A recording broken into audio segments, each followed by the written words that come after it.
जय हिंद दोस्तों, कन्हैया दयाल जी के YouTube चैनल पर आप सबका स्वागत है।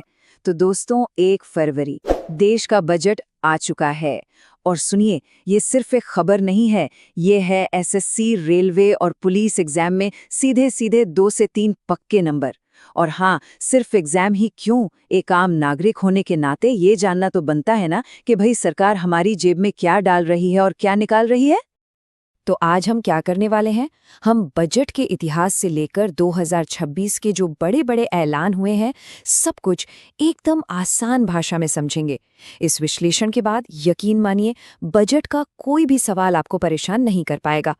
हम परीक्षा के लिए जरूरी फैक्ट्स भी देखेंगे और आपकी जेब पर क्या असर पड़ेगा वो भी जानेंगे। तो बस कमर कस लीजिए, चलिए शुरू करते हैं। देखिए, किसी भी इमारत को समझने के लिए उसकी नींव को जानना बहुत जरूरी होता है। तो चलिए, सबसे पहले बजट के इतिहास की वो मजबूत नींव रखते हैं।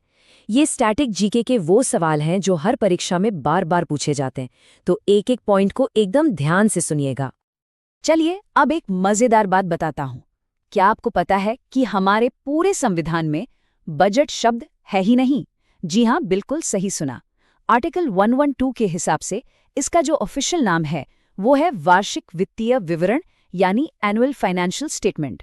ये सवाल दोस्तों इतनी बार एग्जाम्स में आया है ना, इसको तो बस दिमाग में एकदम फिट कर लीजिए।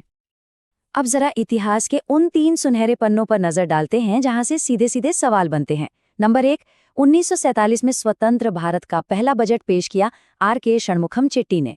दूसरा, 1950 में गणतंत्र भारत का पहला बजट वो लेकर आए जॉन मथाई।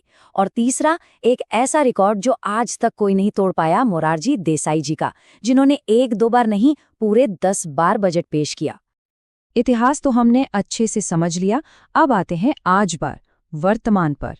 चलिए अब देखते हैं कि बजट 2026 की बड़ी तस्वीर क्या कहती है और सरकार इस साल हमारे देश पर कितना खर्च करने का प्लान बना रही है।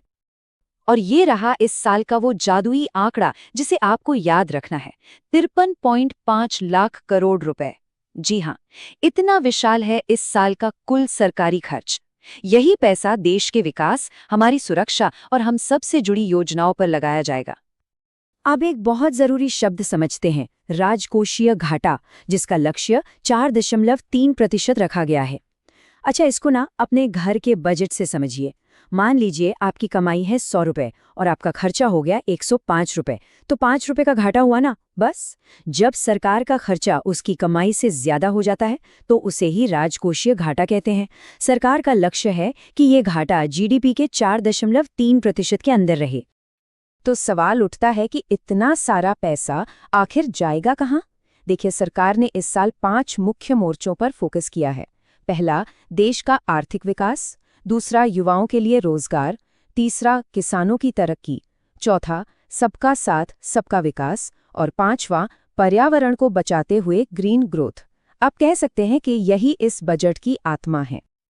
अब बात करते हैं उन 2 मजबूत खंभों की जिन पर किसी भी देश का भविष्य टिका होता है। एक है उसकी सुरक्षा और दूसरी है उसकी तरक्की, यानी कि डिफेंस और इंफ्रास्ट्रक्चर। देखते हैं सरकार ने इन दोनों सेक्टर्स के लिए अपना खजाना कितना खोला है। और ये है एक ऐतिहासिक ऐलान। हमारे रक्षा क्षेत्र को मिले हैं 7.85 लाख करोड़ रुपए। ये भारत के इतिहास का अब तक का सबसे बड़ा डिफेंस बजट है। जो भी हमारे दोस्त डिफेंस सर्विसेज की तैयारी कर रहे हैं, इस आंकड़े को अपने नोट्स में सबसे ऊपर लिख लीजिए, बहुत जरूरी है। तो इस भारी भरकम रकम से होगा क्या? इसका इस्तेमाल होगा हमारी सेनाओं को और भी मॉडर्न और भी ताकतवर बनाने में। नए नए विमान, drone systems, counter drone systems और खासकर स्वदेशी मिसाइलों पर जोर दिया जा रहा है। ये आत्मनिर्भर भारत को डिफेंस के क्षेत्र में एक नई शक्ति देगा। अब बात करते हैं रफ्तार की। देश में नई सड़कों, पुलों और रेलवे के लिए सरकार ने 12.2 लाख करोड़ रुपए का एक बहुत बड़ा कैपिटल एक्सपेंडिचर रखा है। इसका सीधा सीधा मतलब समझिए, देश में कंस्ट्रक्शन की बहार आएगी, सफर बेहतर होगा और लाखों नए रोजगार बनेंगे। खासकर जो लोग रेलवे की तैयारी कर रहे हैं उनके लिए ये एक बहुत बड़ी खबर है। और चलिए अब आते हैं उस सेक्शन पर जिसका हम सबको बेसब्री से इंतजार रहता है कि भाई इस बजट का हमारी और आपकी जेब पर क्या असर पड़ेगा। टैक्स में कोई राहत मिली या नहीं, क्या सस्ता हुआ और क्या महंगा? आइए फटाफट जानते हैं। तो सबसे बड़े सवाल का जवाब इनकम टैक्स का क्या हुआ? देखिए, खबर ये है कि इस साल चाहे आप पुरानी टैक्स व्यवस्था में हो या नई वाली में, टैक्स स्लैब में कोई भी बदलाव नहीं किया गया है। मतलब इस मोर्चे पर स्थिति बिल्कुल जस की तस बनी हुई है।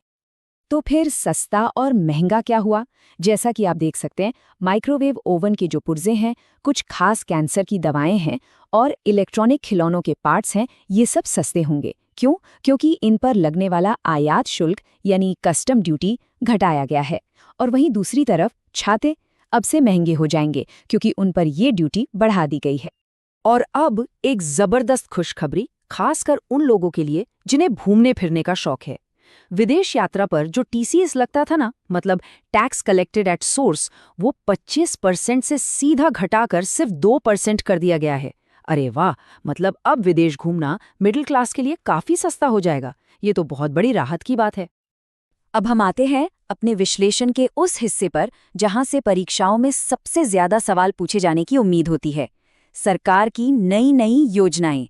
एक एक योजना का नाम और उसका मकसद एकदम ध्यान से सुनिएगा।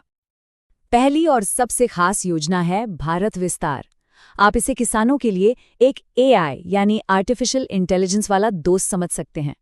ये टूल उन्हें उनकी अपनी भाषा में खेती-बाड़ी की सही सलाह देगा। इसका सीधा मकसद है पैदावार को बढ़ाना और किसानों का जो नुकसान होता है उसे कम करना। इसके अलावा 4 और बड़ी योजनाएं हैं जिन्हें याद रखना बहुत जरूरी है। देश में ही चिप बनाने के लिए इंडिया सेमीकंडक्टर मिशन 2.0, दवाइयों के क्षेत्र में भारत को दुनिया का लीडर बनाने के लिए बायोफार्मा शक्ति, छोटे उद्योगों को आर्थिक मदद देने के लिए एसएमई ग्रोथ फंड और हमारे दिव्यांग भाई बहनों को रोजगार के लायक बनाने के लिए दिव्यांगजन कौशल योजना। तो दोस्तों, ये था बजट 2026 का पूरा सार। अगर मुझसे पूछें कि इस बजट का सबसे बड़ा संदेश क्या है, तो वो है आत्मनिर्भर भारत। चाहे वो डिफेंस हो, विकास हो या फिर टेक्नोलॉजी, हर जगह फोकस अपने देश में ही निर्माण करने पर है।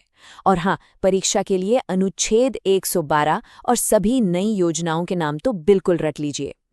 उम्मीद है आपको सब कुछ एकदम साफ साफ समझ में आ गया होगा। अगर ये विश्लेषण पसंद आया तो इसे एक जोरदार लाइक करें और अपने सभी दोस्तों के साथ शेयर जरूर करें ताकि ज्ञान बांटने से बढ़े। मिलते हैं अगली बार एक और जबरदस्त टॉपिक के साथ। जय हिंद।